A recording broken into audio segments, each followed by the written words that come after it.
Three parts of this speech. Firstly, setup. Secondly, why working within these organisations is likely to be relatively effective. And then thirdly, why working outside of these organisations is likely not just to be ineffective, but often incurs active harms on movements, which means people opt out. So, setup. The main thing that I want to establish in setup is how this is likely to be done. And we think that people with significant prominence within these organisations are likely to encourage members to find ways to enter into the organisations that they feel most comfortable with, to explain to them, for example, the ways in which they can be done fairly successfully, what their place within these organisations is likely to be, and how to, for example, be a useful member within these organisations, which we think just establishes that people will be relatively willing to go into these organisations. They'll feel as if, for example, that going into these organisations will be worthwhile. They'll have a clear vision, for example, about the importance of them, and they're likely to be motivated to work particularly hard because they feel that this is an extension of the activism that they would otherwise engage in.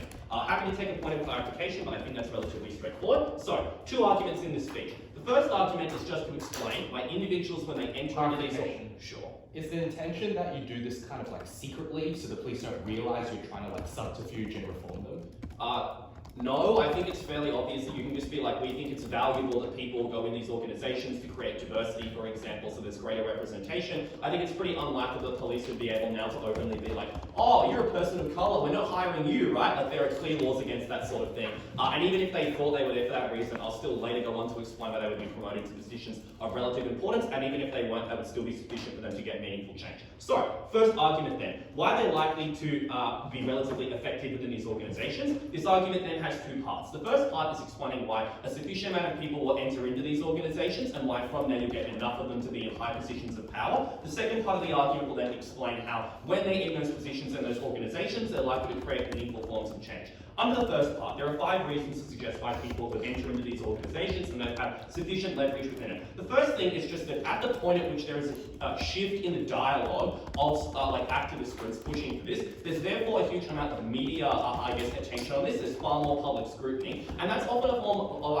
a narrative that people are far more willing to get behind. People are already much more in support of things like quotas or entering in within organisations or promoting diversity and different viewpoints, which just suggests why the public would actually be, fairly caring about this. They would think it actually is an important issue. People already, in many instances, are aware of the problems that the police may cause. Disagreements in society occur over what the solution of that is likely to be, and as I'll explain later, people are far less susceptible to the solution that is currently being proposed, which is in many instances doing things like defunding police or regulating corporations to the point at which they can't exist. The second reason is that we just think that these people are likely to be reasonably competent, right? Like especially at the point at which you're someone who's, heavily involved in activism. You're likely to be told things like, it might be important for you to take some necessary training or upskill yourselves in ways to make you useful in these organisations, but we also just think that these people are quite smart. They're not likely to do things when in these organisations that get them significantly deprioritised for things like promotions, like acting like idiots, for example. The third reason is just that to the extent that you have more of them, particularly if you have a large concentration of them within certain, for example, police forces, it's very difficult for them to be passed up for certain forms of promotions.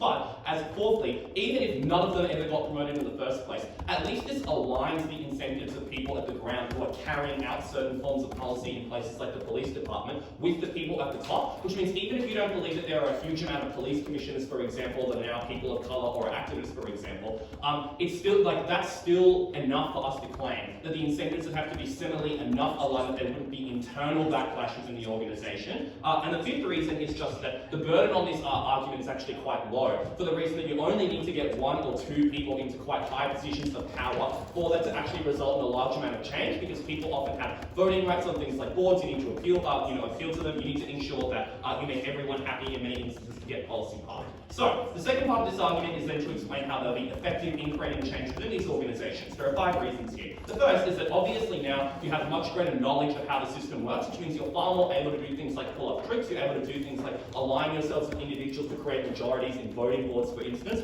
or you, for example, know the most effective way to get internal change because you're a part of that organisation. You see how it's being done. The second reason is just that to the extent that you have more candidates in these positions, you're likely to have people who are able to get through more policy at any given point, and they're likely to be able to strategically pick the points in time where they think policy is most likely to get through, which is information you wouldn't have if you were on the outside. The third reason is just that you actually have a hand in writing the policy itself, which means even if you don't get the most drastic form of change, you're likely to be able to sufficiently water things down to the extent that you don't result in huge immediate harms occurring to people. That looks at like instances of where you, for example, set up environmental factories, which scientists, for example, climate scientists or whatever you employ to actually conduct regulatory reviews of what's going on. The fourth reason is just that you can do things like change internal cultures much better. Because even when you have outside legislation on the police, for example, often the enforcement of that within the organisation, because there is a culture of, for example, don't rat out the police, means that even if you get external change, it's not, in many instances, actually put through. And the final reason is just that enforcement actually gets much better. People feel safer and they can trust these organisations. For example, when you send black people into areas that have, high amounts of, like black police into high amounts of black people, often they're more willing to work with the police. Those organisations become more effective. In many instances, it means that those officers understand the issues of that community and are less susceptible to things like microaggressions. CEO. How does a black police officer feel when the majority of their job is spent arresting other black people?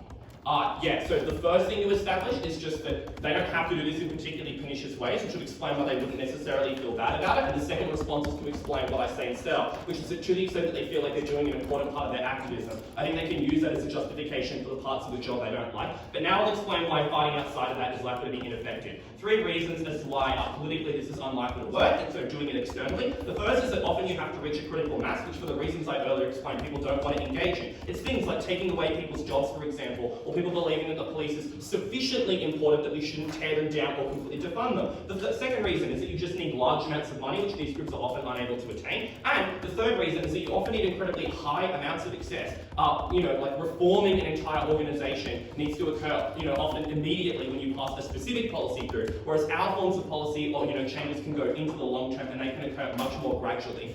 The final thing I'll just talk about here is the types of active harms that occur to people when they do things like protest or they try to work outside the movement. The first is that often people in these movements are just exposed to dangerous situations. See, for example, the fact that many environment movements force people to do things like risk their life blowing up pipelines. See the fact that Carl Rittenhouse targeted the Black Lives Matter movement with an AK-47 and shot them. But the final thing is that there's often specific backlash against the movement discursively, which means that people in these movements just feel shit. They feel like they're not making progress, which I guess co-ops with closing opposition were trying to say earlier. And in many instances, they're told that they shouldn't be a part of this movement and it's a waste of time. For those reasons, OG. In this debate is that government have to defend convincing people who wouldn't want to enter these institutions now to enter them, often institutions that have done harm to them in the past, like police members who do arrest them, or like religions that do actively oppress the LGBT community. That means then you have to spend a lot of effort convincing people into this. It is not as easy as opening government like they claim. 3 things in this speech. Firstly, some setup, then to substantive arguments. Firstly, explaining why we get more buy-in on the side of opening opposition. Then secondly, why we make more consequential change when we get more external change. So, on setup, 2 things of setup. Firstly to note is that this debate exists in 2 separate contexts, which influences the amount of change that you can get. The first world that this debate exists in is that there's a set that where these groups are denied from being able to access these institutions in the first place, denied being able to access democracy. So maybe things like specifically voter suppression, where it is impossible to get any form of internal change, where we aside opening opposition get the most unique change in this debate. But secondly, this debate also exists where these individuals have access to these institutions, but they often don't serve these interests. Note that this debate does occur where some people have to have some degree of autonomy and some degree of power. It's just that there is limited amounts where they cannot access this. The second thing to say is analysing what the unique aspect of social movements and characterization.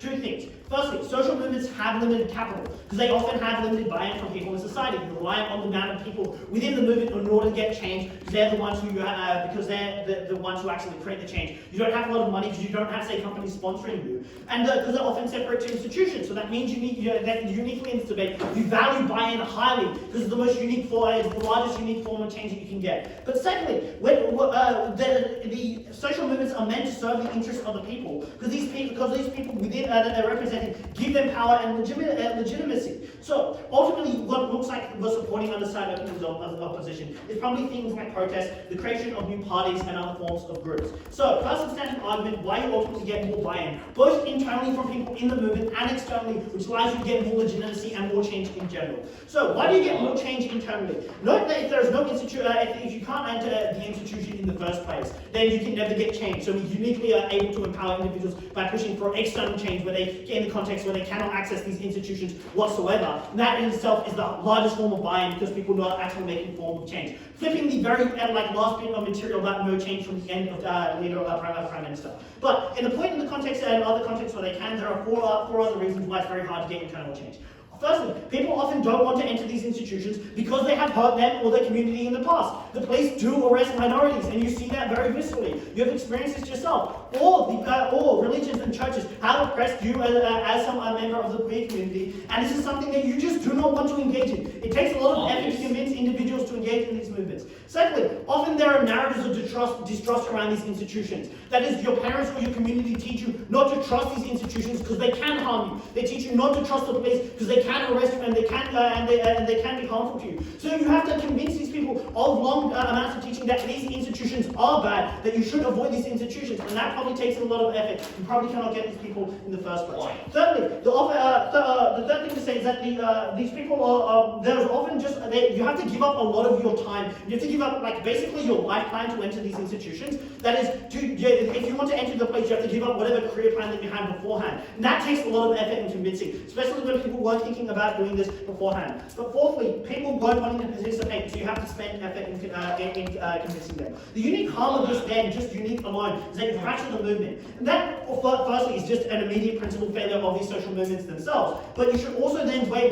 secondly, weigh the incentives between opening government and opening opposition. Because what they say is that maybe these people are competent. What we explain to you, and more persuasively, is that there are more proximate feelings that stop people from ever entering these institutions in the first place. That you should weigh as more persuasive than the material, as maybe people are competent, maybe people can get through this fine. We say that you cannot get people in these institutions in the first place. I will now take slide closing. Sure. Why do you think it is the feminist movement was so effective in getting women to enter the workforce and into high positions like CEOs or entering into STEM, for example? What we think, I don't think that's specifically analogous in debate. That we think that what we're explaining, what the unique change that we're explaining is trying to get change within broader institutions that have oppressed people and that people don't like. We think that it did take a lot of effort for these feminist movement, but they were able to get this change because they had to create external change first. They weren't able to engage in politics, so they had to first create external change before they were able to ever engage in these systems in the first place. That again goes back to the first context that I explained in my speech. Alright then, let's talk about why you're able to get more external buy-in to these systems. We think that broader people who aren't a part of these movements are more likely to support your movement for three reasons. Firstly, they're often just sick of these institutions in the first place. People don't like things like the religion or the government. They do think that they're bad, they have caused pain, they have caused problems. So you often get buy-in not just from your movement, but people who are anti-establishment in general. So you get, and you often appeal to these groups who do think that these systems need change in a broader way. But secondly, your change is often more visible. It's very hard to see what police integration looks like. It's very hard to see people rising through the ranks of these systems. And so people are more willing to support you because they are more aware of the change that you're getting in this debate. That's something that they value more highly. But thirdly, it stops like these groups, their perverse wandering of opinions. I.e. that look at these groups, these people we have in this system, surely we're doing enough. Why then should you value buy-in quite highly in this debate? Two reasons. Firstly, these institutions are often entrenched to some degree. They are old. They have a large hierarchy. They do have power. Things like oftentimes, like you see within churches, you need to often rise up the bishop and the pope. But even within the place, there are things like police unions that protect the police union. So that means buy-in is needed in order to create change. But secondly, the only change that you can only get change with broader and popular demand. In that, you account for the change, you account for the changing of everything. So you should be valuing buy-in as the most persuasive thing in this debate. Because otherwise, if you don't get buy-in, you cannot get any form of change. Secondly, why are we able to get more consequential change? Directly interacts with arguments inside opening government. Because note the framing that is from Prime Minister is that you only need a couple of people within these to get some change. But firstly, they explain to you that you often need to convince boards, which means you need a majority vote, so you need more than just one or two people, increasing the burden on their side. But secondly, you have to get buy-in from everyone lower in these institutions. You have to get buy-in from everyone who works in these, which probably needs a large amount of change rather than just one or two people. Why is internal change hard then? For three reasons. Firstly, you often have to convince, for four reasons. Often you have to convince people in inside that who currently like power as it is, that there's a form of change that is needed. Instead, the unique change that we get is when you get broader society appeal. You show that this is something that there's a mandate in order to change, in order to affect this. But secondly, you often have to you're appealing to people who currently profit from the system the most. But thirdly, there are often things like mass ceilings for privilege and biases. Lachie will expand on this prior to government.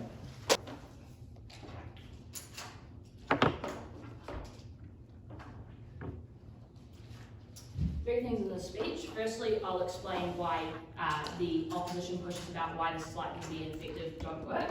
Then I'm going to add a new substantive about how this moderates legislation. And then finally, I'll work some of our benefits. Alright, firstly on why this is unlikely to work. They tell you that people don't want to enter these police forces, religions, etc. So that so this is like going to require a lot of convincing, some sort of principal harm there. Some sort of principal harm there. I think the first thing to say is that you have to recalibrate with this debate, because this is a world where we're already telling people that the police is bad, we're already telling people that these religions are bad, and that and these social movements, and that if these social movements were simply to just tell people that the police has an opportunity to do much better, that these religions have opportunities for reform, people would already be significantly more optimistic about their chances of engaging and entering into a lot of these institutions. Like, just because the status quo narrative is distrust doesn't mean that people's opinions on these things won't change either. I think the second thing to say, though, is that the sorts of people who we are trying to convince to make this change in the debate are people who are relatively, probably to a high degree, already integrated within a lot of these social movements. Like, these social movements aren't saying to a random African-American person on the street, we now need you to join the police force, and expecting to get some change, right? They're asking people who are already prominent within their movement, who are probably willing to give significant amounts of their lives, of their wealth, of all of these different things to give back to the movement, saying that they believe the most effective ways to join these movements or infiltrate from inside. So these people are already likely very willing to do these things that the social movements are asking you. And just think about what the comparative what this would look like, right? You're asking those same people to spend hours every weekend protesting, to invest huge amounts of money into legal fees, to do judicial reform, to do all these sorts of things, which would also cause them to give up large parts of their life, large parts of their money, put them at significant risk in terms of safety and things like that. Which is the third reason I'm going to talk about, which is even if you believe you have to convince these people tooth and nail, why do you think they're still likely to be safe and are happy to make that trade-off? I think the first thing to say is that even if you believe none of the other reasons, people are individually consenting to this at a point, right? Like, even if there's a level of coercion, they're already opting into the fact that they want to create change, so they're willing to accept some harms on themselves. And additionally, on way, we'd be happy for a few people to take that individual trade-off. But the second thing to say is when we encourage people to enter these organisations, we protect people who simply cannot opt out of these organisations. People who are like, for example, blank career police officers who cannot retrain into another career, but probably more significantly, just queer people who exist in religions already, who like have family members who have ingrained them into that religion, who have intrinsic beliefs about heaven and hell, which means they will never opt out of those religions. When we create a critical mass and encourage people to move into those religions, obviously we protect those people far more. So if safety is what they care about, those people are probably very vulnerable, right? And you should weigh that group very high, because even if the structural change is likely to occur for like individuals who are stuck in these religions, who are queer or things like that, even if structural change is likely to occur, those people would unlikely be helped in a world where even if you deprioritise how much power religion has in a society, those people still believe in that religion, those people still believe in the messaging, and so would not be helped in a world where structural top-down change occurs. Instead, they need people from inside and changing the culture and changing things like that. Alright, all of that goes to explain why it doesn't matter if they want to pretend that people won't opt into these religions. But secondly, they tell us that people won't get promoted, and there's a lot of hierarchies that exist in these religions, in like religions or in companies and things like that. Yeah. So your claim is they use highly experienced activists with a history of protest. Why would a company just let this person walk in and then employ them and make them a CEO?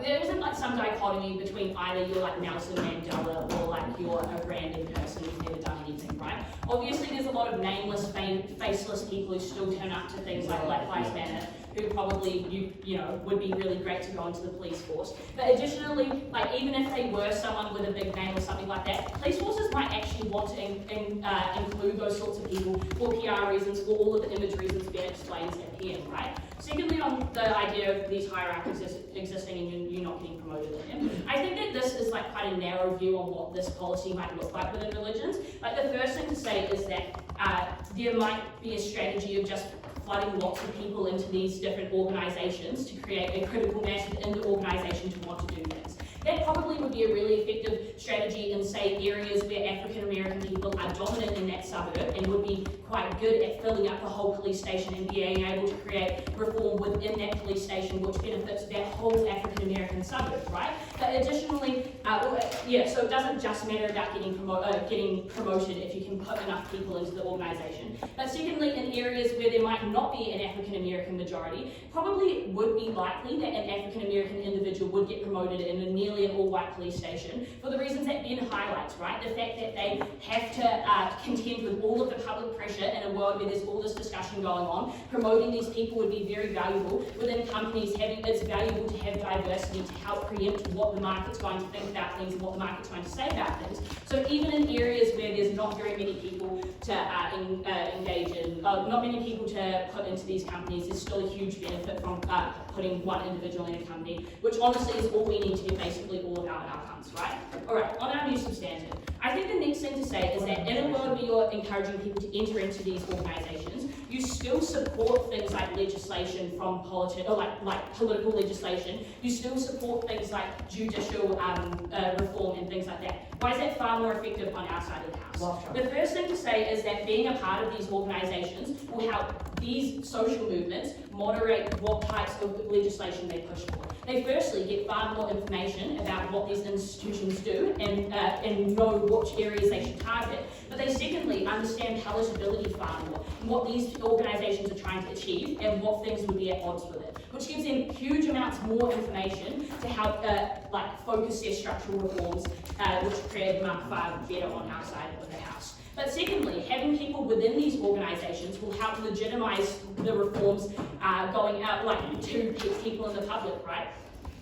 Because if a police officer says this is a huge problem we experience within the police force and within the police organisation, then it will be far easier for the public to understand and consider that to be a significant issue, as opposed to just people on the ground saying that, there's a blue code of silence that people can't mythically understand. I think the final thing to say is just weigh the worst case scenarios, because we've heard absolutely no defence of their own strategy of trying to advocate for huge structural reforms against absolutely nothing at all. That's pretty poor on engagement that we don't get the opportunity to respond to that. Ben already preemptively responds to that. Their worst case scenario is absolutely no change. Our worst case scenario is change for individuals on the ground right now.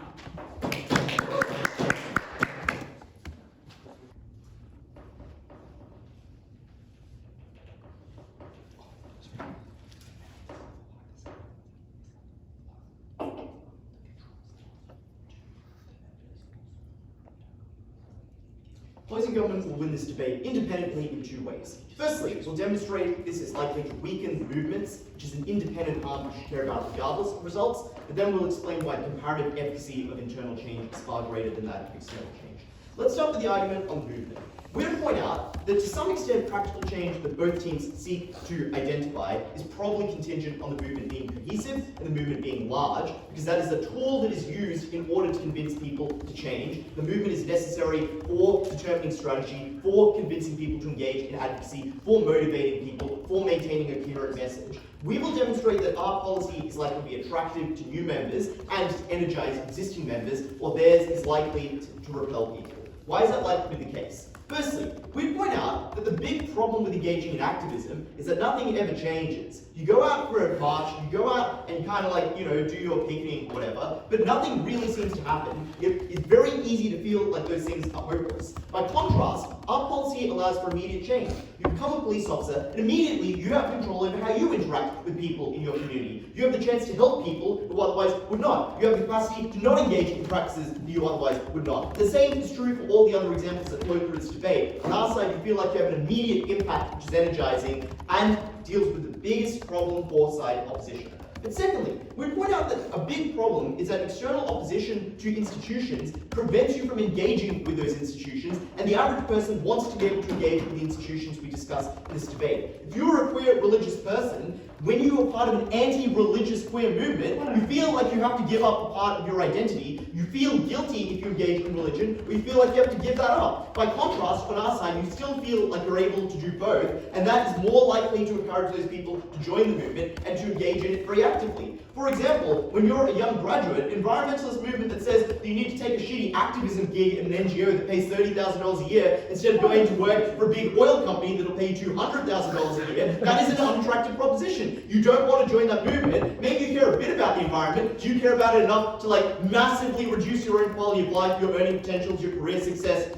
and your future? Perhaps not. We're far more able to get people on our side when we say, actually, join that oil company. Not only can you have the big salary, you can also have a far bigger impact in shifting policy on our side than you ever could otherwise. So we're far more likely to get movements. If you're a minority, and your experience is that the biggest threat to your life is a random amount of crime that occurs in your neighborhood, feeling like you're doing something wrong when you engage with the police, or you call them, is obviously deeply unappealing to you and makes you feel like that movement has no idea what the fuck it's doing, which is why, for example, the vast majority of black community leaders opposed BLM saying things like defund the police, because what they wanted was more policing, but better policing. They suffer from massive amounts of crime. The amount of murders that occur in black communities at the moment has skyrocketed, and it's a huge threat to those communities. They want those things addressed, and those movements make them feel like they're unable to do any of those things. The effect of this argument is very simple. It explains that the framing that side opposition must adopt prevents average people doing the things that average people want to do, which is why they don't engage in the movement. And even people who are relatively committed often feel strained by the necessity of that choice, which is why they're less likely to join. Finally, let's respond to opening opposition's claim that comparatively on our side you lose people because you're coercing them into doing jobs that they don't want. 4 responses. Firstly, we point out generally these jobs are good and attractive, so people would want to do them. Even the example of joining the police is actually often a very attractive job if you're from a minority community, because it's very high paying, it's very difficult to get fired from, and there's very low requirements to become a police officer, which is why it is really attractive and people are likely to want to do it. But secondly, the fact that a large number of people from the movement are likely to engage in this explains that you have the capacity to band together, you have the capacity to do your own thing, and it means you're unlikely to experience the kinds of awful bullying or thin blue line shit that they talk about. But thirdly, sacrifices required by both sides when you engage with the movement, whether it's going to marches every weekend or whether it's doing a job you perhaps don't want. You can easily internalize the narrative of doing it for the greater good and making a necessary sacrifice on our side. But fourthly, we point out you probably trust the movement and its leaders, which is why you'd be willing to do so even if you're a bit skeptical. Finally, our claims on individual change explain why it is you probably don't feel quite as bad as opening opposition suggests. The impact of this argument means we're more likely to retain members, we're more likely to gain the important middle ground of members who actually make your movement popular, who make your movement have the capacity to be able to do things that matter. But also, it's important because their side is likely to exclude the most vulnerable and reduce capacity of movements to do things besides activism, like being support networks, like helping members of their community, like giving people information and knowledge, because they have fewer members, fewer resources, and people, for example, who are queer and religious, do not join in the first place, which is substantial harm. An analysis at Lee at LO explains that the interests are not only more proximate because they're more personal and entrenched, which then explains that the scale of harm on the outside is likely to be higher, outweighing that harm. But that just flips, because it's also why you feel such an urgent need to do what is effective, which I will now explain why it falls on our side. What we say here is very simple. What you say doesn't really matter, it's how you say it that matters. And when you're an external member of the out-group, and members of the police force think that you hate them and believe that they're evil, when members of the oil company believe that you're out for their jobs, they will never listen to you, no matter how good an argument, no matter how many rallies you go to. When you're an insider, you can make the same arguments far more effectively and actually dissuade people. What does this look like? It looks like joining a company and then making arguments that ESG means that actually engaging in better environmental policies will improve share price. It means saying things like, we need to think about the long-term consequences of having stranded assets from regulation in the future or risks to climate change. It looks like being a queer person and being able to quote religious texts and say things like love thy neighbor or hate the sin, not the sinner, which you can obviously do on both sides, but no one takes you seriously when you're a fedora-tipping atheist who they think is just twisting God's word, once compared to when you're seen as a pious adherent who actually has some credibility within the religion and is actually able to make people listen. It looks like being a minority officer and being able to say, we need body cameras to keep officers safe, to have evidence as to what actually went on in situations. The de-escalatory tactics allow officers to get home safely, rather than making those same arguments as a member of BLM, where no one thinks that that's actually what you're after. Everyone thinks you have to screw over police officers, and they don't listen to you. The very same arguments become substantially more effective when they're made internally. Importantly, this doesn't require you to be very successful within the organization, because immediately, just the fact that you're a member of the in-group means that even if you're a low-ranking officer, saying, I think we should do things to keep officers safe is very attractive to everyone in that organization. But secondly, if we tell you there's other people who are likely to back you up, because movements will do this at scale. And thirdly, you can do this on your own at an individual level. You can engage in de-escalatory tactics and then show others in your department that this has worked, this has kept officers safer, that this has produced results that other people would care about. How do you weigh this argument up? Firstly, we provide the only credible path to actual change in the debate, which is why we should win. But secondly, we point out that external change doesn't work for the reason that people only change when they want to. External change requires you to twist their arm and hope they give in, but they always present you, they're waiting to backslide as soon as you take the pressure off, and sometimes they're stubborn and they just let you break their arms so they continue doing what they can. Side with closing government.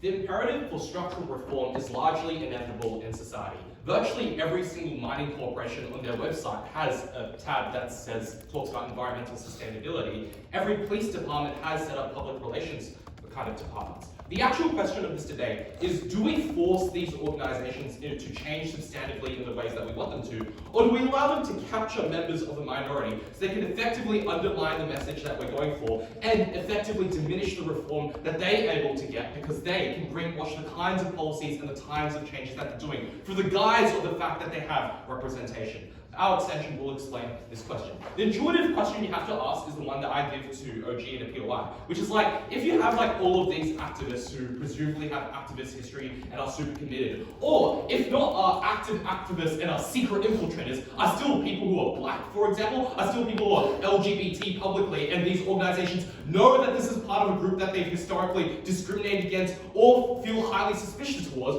why would they let you within the organization? And the simple answer to this is that the organization weaponizes these individuals to dull action and response against them and to greenwash their impacts to society. Why does this happen? For a number of reasons. First, the ability of these members to operate is obviously highly dull because, as OO helpfully points out, like they're a minority, they don't have a high belief in what they're doing, they're viewed with suspicion, all that kind of stuff. So the reason why they're often given positions and privileges is up to the entire discretion of the organization itself, which means that organization has effective control over their things like employment and promotions and all that kind of stuff. But the second thing to say is that you obviously can't just control what you do in your job. Like, the vast majority of people, unless you're literally the department head, just take orders. You can't just be like, well, I don't want to work on this matter as a policeman, or I don't want to work in this neighborhood. You obviously have to do those kind of things. And the last thing to say is that the minorities that are within this organization will obviously realize that they can't just come barge in and be like, well, let's defund the police within the police department. They obviously have to engage in compromises. So they themselves internalize that they have to work within the organization and accede to a lot of the demands within that organization. Which means that yes, maybe these people get positioned, but the actual power that they have is low and is subject to the control of that organization.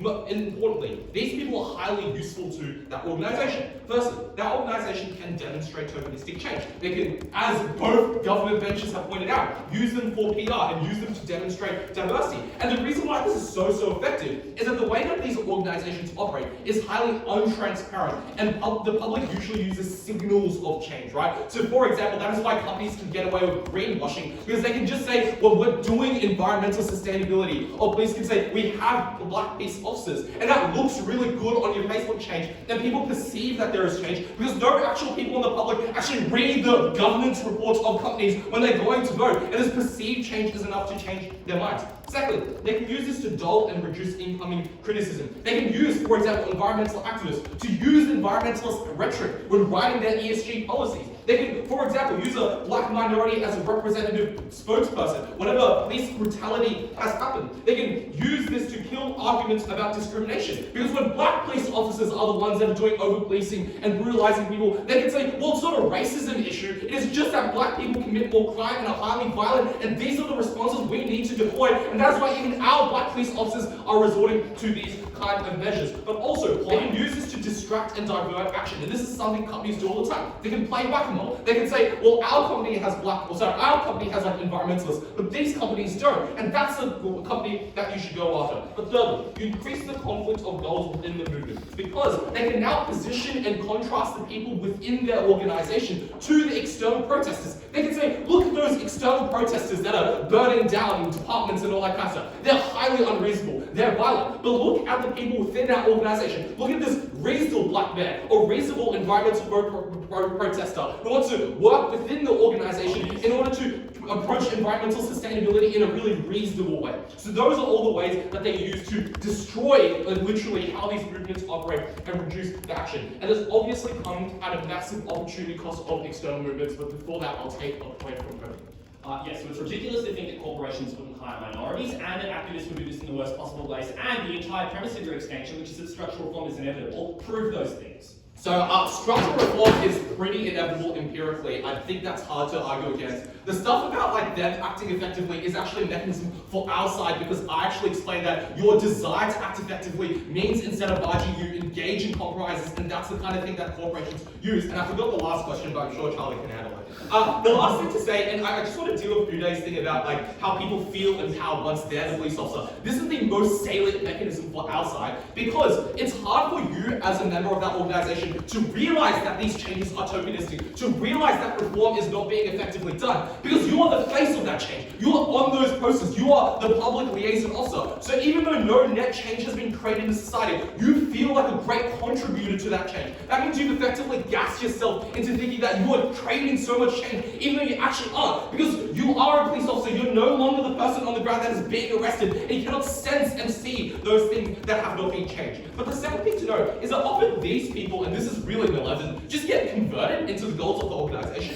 This is for a number of reasons. Firstly, there's a massive selection effect in that the people who are most likely to become police officers for the black community, for example, are people who already have some sympathy towards police officers, maybe think like, maybe the stuff they're doing is somewhat good, maybe police officers can be good, right? They're the ones who are most likely to join first. The second thing to say is a selection effect, which is obviously, yes, OG points out you can't, to answer the last part of QI, you can't like discriminate employment in terms like you can't just not hire black people, but you can discriminate between the pool of black people that come in. You can use psychometric analysis to evaluate who are the most docile people to come in. You can, for example, ask questions about their goals. You can do things like, when they're being promoted to leadership, do assessments of who's got leadership qualities. Those are all kinds of things to make sure you employ and promote the most docile people, the people that are most likely to be subservient to your organization. Well, thirdly, these are likely very grateful to the organization. Fourthly, these organizations have strong social cultures. Just think like companies brainwashing their graduates, or just like police organizations with a really strong bro culture. These are the kind of things that are likely to inculcate these people. This is harmful first, because it makes them far less effective with reform, and secondly, it just makes them more easily weaponized for the point that I argued previously. Why is that extension the most important in the debate? Firstly, we take government more charitably than our opening, because they're like, well, these people won't get employed or get promoted at all. We say they will get employed, they will get promoted, but they'll be weaponized in malevolent ways that work against the organization. And lastly, we give the most salient reason to answer CG for why the movement is likely to split. Because once these people literally are the ones that get moderated and gas themselves into, following this organization, that's when in the long run they're seen as outcasts, they're seen as sellouts. For these reasons, very practical points. I'm going to start with our extension, because I think it very clearly wins us this day. Because as Udai explains, there is a very large segment of the population which is just locked out of being able to participate in these social movements at all, when they exist only as protest movements to demonize these social institutions and push people away. Because if you're a queer Catholic, for example, and you see members of the queer rights movement turning up in front of your church with "Fuck God" placards, that's the point that you don't turn up to queer spaces and seek the support, you don't feel belonging from that social movement. At the point you're like the son of a police officer, and you're a black person, you see Black Lives Matter activists going around shouting ACAB at you, that's the point where you feel like you personally, in your personal lived experience, is being attacked by the social movement. You're unlikely to opt into it. But I also think this also just applies to more political normies as well, because despite the popular conception and debating of police are really bad, they're all really evil, and they exist to just go and lock up people because that's what they want to do, which is the conception that we weirdly get from side closing opposition. The police are realistically, one of the most well-respected social institutions. At the point we have mass social movements like Black Lives Matter going around really viciously attacking these movements, as opposed to just saying we want extra representation within them, we want more spaces for Black police officers. That is the point where people are unlikely to engage with these movements as well. I think this wins the debate in a number of ways. Firstly, I would impact this by saying these are the specific types of people you want in these movements. Because, for example, I think nobody is really convinced as a religious person to support abortion rights, for example, when you just have somebody going up and making philosophical arguments about where life begins. But at the point you have somebody who's knowledgeable about the Bible and can quote specific passages to demonstrate why there might be religious ways to support the termination of pregnancy, that is the point in which social movements become effective and they make better arguments. And that is really important because we co-opt the big benefit that I think side opposition tries to run, so that you actually get change from the outside. In order to get that change, arguments need to be made effectively, and we're the only team that does that. The second thing I would say is that I just think this is an independent way to win the debate of the clash over efficacy, because our opening weirdly hangs a lot of their argument on this one piece of analysis about you climb up the ranks and become a CEO, for example. I think if you don't believe that line of argumentation, or you think there's at least some level of doubt as to whether people are going to actually become a police chief or a mass CEO of a business, at the very least you now believe that social movements are more effective because they are likely to have more people enter into it.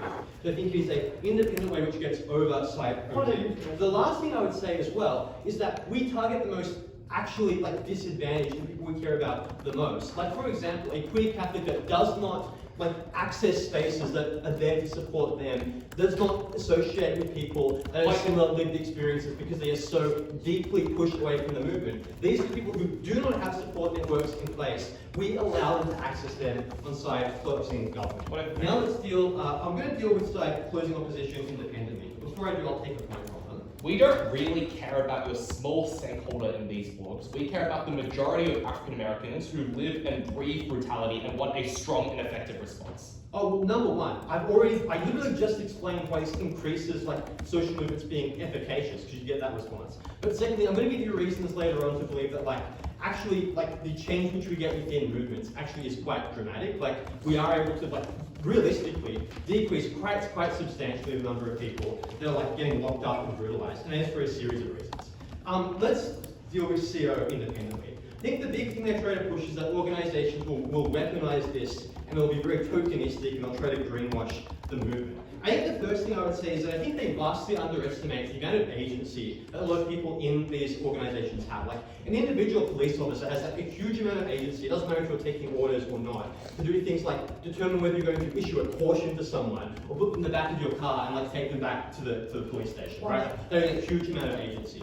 The second thing I would say as well, though, is I think what they are trying to demonstrate is maybe already happening in the status quo to a certain extent. As in, what I mean is, if you believe that these organizations just want tokenism, if you have one or two people in your police department, you can still access that tokenism, right? You can still be tokenistic, say, look how good we are. What we are pushing for is social movements actively funneling people into these organizations. So you get mass amounts of people. So you actually have African Americans policing African American communities. That is the point where we actually reach a tipping point to have mass change within these social movements as well. The third thing I'd say is just sense check what we get from side closing opposition. So much of their extension relies on this weird conception, an anti-sociological conception of why I think organizations are bad. Police departments aren't just a bunch of conniving people sitting in a backfield smoked room thinking how are we specifically going to lock up as many black people as possible. The reason realistically why you have mass incarceration of black Americans is due to things for example, historical impoverishment of people, which means they're more likely to engage in this, it's all black people within police departments, meaning that you're unable to have the people who are locking you up are themselves racist, but they're not actively trying to determine whether or not how we're going to maximize the number of people behind bars, right? There's a disconnect there, which is why I still think you're likely to get change within these social movements. You still have they still have HR departments that are looking at ways you can increase the number of support within the movements. Right? Within individual police departments, you are seeing things pop up free spaces in indigenous activism networks as well. The last thing I'd say is a lot of their argumentation is very self-defeating. Because they talk about stuff environmental sustainability, which unlike measures which BP is starting to do when it comes to environmental sustainability. But notably, these aren't things that have come about because of external pressure on the movements.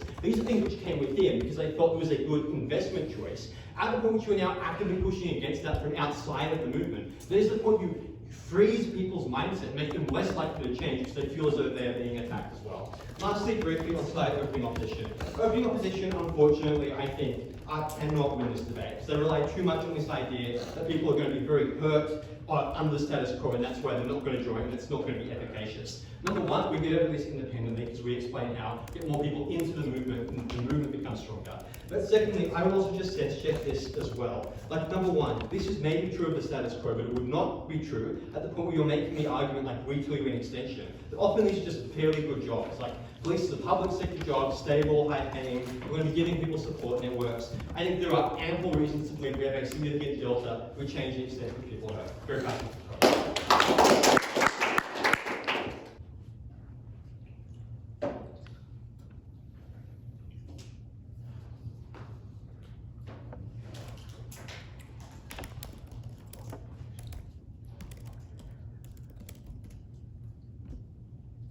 The easiest way to see this government advantages make a whole lot of sense is to think about the ways that they themselves choose to explain the rhetoric that would be used, right? The headline of closing government's extension is, this would energize the base, and then the reasons they give of why this is a good idea is it's a union job in the public sector, and it's nice, and it's solid, and it's consistent. Those kinds of things don't get people out in large numbers. That kind of rhetoric is demotivating to most people, and what movements need to be successful is not a sensible platform, but a platform that energizes people, gets people out in the streets, is necessarily radical, and is large in scale. We will explain if pushing for structural reform is what achieves those things, and why that is the most important thing in the debate.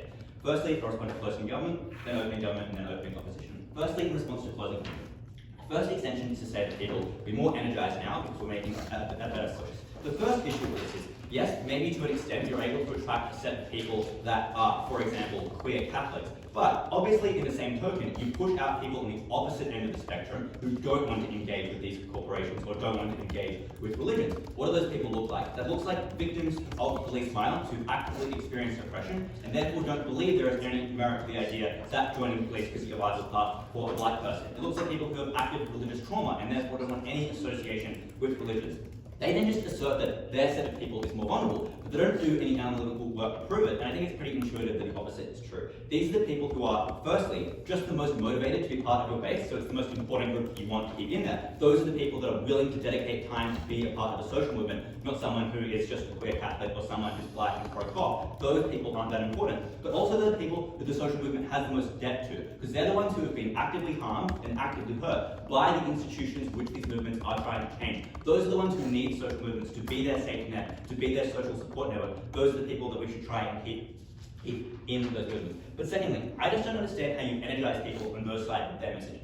No one in this debate has actually given us a clear picture of what this would look like, and I just think it doesn't look like something that would get people out in the streets. What does the environmental movement do to try and encourage people to join corporations? Is now every environmental rally a job fair where you have a BHP Billings stall, and a Adani stall, and a Rio Tinto stall, and you're holding signs up that say, hey, some of you should consider corporate jobs, you'd make some money and be able to make some change. That isn't something that is effective and gets people out. On our side, we're able to use stuff that is far more motivating because it is radical. It looks like claiming that you can put power back in the hands of the people using your democratic voice, saying that you're going to make top-down systematic change in an institution which has caused so much harm, using language like ACAB or that corporations are evil. And those things might be a little bit confronting to outsiders, but those are the things that get your base internally larger and more motivated. Why is it important then that you have a large base that is motivated and radical? It's because social movements rarely ever make direct change, right? There's rarely ever a protest and then a specific policy outcome that occurs as a result of that. The function that social movements have in society is to be Overton window shifting, to push the left further towards the left, to make people more open to sensible policy. Because when social movements are radical, when social movements are large, that is when they're able to gain the critical mass that changes and reshapes the way that political dialogue occurs and makes people more progressive. Because even if people haven't confronted the specific policy that social movements are pushing, their existence in society is what makes people more amenable to leftist policy, is what makes us think it is more unacceptable to have far-right policy. Those are the ways we get actual social change. But secondly, irrespective of whether or not they achieve outcomes, social movements have other important functions in society. As this team claims, as their benefit, they form important safety nets for people who are vulnerable. They are the spaces where queer people feel safe to be themselves, and those spaces are important because often it is just too difficult to get any kind of change from within or from the outside. So the only thing social movements can do is just be a space where black people can talk about the issues that they face, can say that all cops are bastards because every cop they've ever met has been a bastard to them. And that is important, it is cathartic, and it is something that allows them to self-actualize and improve their life in ways that are meaningful, even if you can't get systematic change, and that is important. We're the only side that gets that, because how can you express the violence that you've experienced if you can't talk about that violence, and instead suggest that we should cooperate with the police? That kind of thing feels like a betrayal to these people who don't want necessarily to cooperate and make sensible, reasonable change, who want to express the violence that they, the feelings that they have. The second extension then is, well, now your arguments seem more credible and are taken more seriously. The first issue with this is that you're then just not able to push for radical change. Because the examples they give here are just, for example, that you would encourage BHP to make policy when it's profitable. But the issue is that only enables you to encourage climate action when it is profitable for companies. But there are a set of obvious reasons why most necessary climate action is never going to be profitable. Like actively reducing emissions just does require companies to reduce their profits, which means that you need to push for government change externally, and it's insufficient to just make companies do what's in their interest or explain to them that it's in their interest. So even if you become more credible, it's unclear that being credible in this set of policies is that useful. But secondly, for the reasons we explained in our extension, they undermine all the other sets of messaging and goals that social movements have if these people are just used as tokens in order to make that movement look better. I'll take a point. It's very easy for a cop to convince their police department that body cameras improve officer safety. It's very hard for BLM to convince them of anything. The efficacy burden for your case is sky high. Well, so the issue with that is you obviously don't have to convince cops that this is a good idea or a good policy. You just have to convince enough society that this might be a sensible action in order to get government change, which is then forced onto police officers to get that outcome. But secondly, I don't think it's that easy to convince police officers that it is in their interest to have body cameras, because every other cop in that police department isn't black and are all predisposed to the rhetoric that this is not in their interest. So maybe there's one guy there saying, hey, you should probably consider this, but you know that person is an activist and therefore are actively predisposed not to listen to them. The actual way that you then attain any outcome seems totally unclear to me. I think at best you get this one guy in the room suggesting an alternative, but the overwhelming message is still the same one that was there before, which is against all these kinds of policies. Next, let's respond to opening government. Firstly, they just try to prove this would be effective, and they say this is because you're able to get into positions of power. But I think it's clear that for the reason, just like how David explained, you can only get into positions of power when you are being used tokenistically and can't get there if you're actually making change. Their best mechanism is that, well, you now get more media scrutiny on this. But firstly, this is not a reason why they would promote a progressive person. This is just a reason why they would promote someone who is marginalized, which is not the same thing. But secondly, it's very unlikely that this media scrutiny is sustained for long enough to actually get someone to escalate throughout their whole career pathway and keep getting promotions. Like, how long is the average media cycle? Clearly not long enough to create that sort of change. There are other extent that are super weak. They say you'd probably be a competent person. Unclear why this is true. I don't think they ever actually do the mechanistic work to explain why you would get in positions of power. And it's very intuitive why the opposite is true. If you are constantly hurting these companies' profits because you're making changes to the environment, they're not going to give you promotions because you're hurting their bottom line. If you are constantly nagging them about this, you need to make this change in the police force, you're not going to be the person to get promotions. Which means that at best they promote people who to look good, but they don't promote people who are actually making systemic change. Also, just consider how small this group of people is. The group of people that they're requiring to get into these positions is 1, a minority, and 2, a minority in a social movement, and then 3, a minority in a social movement willing to join the police force. I think that is an incredibly small group of people, so you never just get the scale to create this change. That's important because they claim that they're going to prove they can get change without being in positions of power, but all they make is clearly contingent. Very proud of person.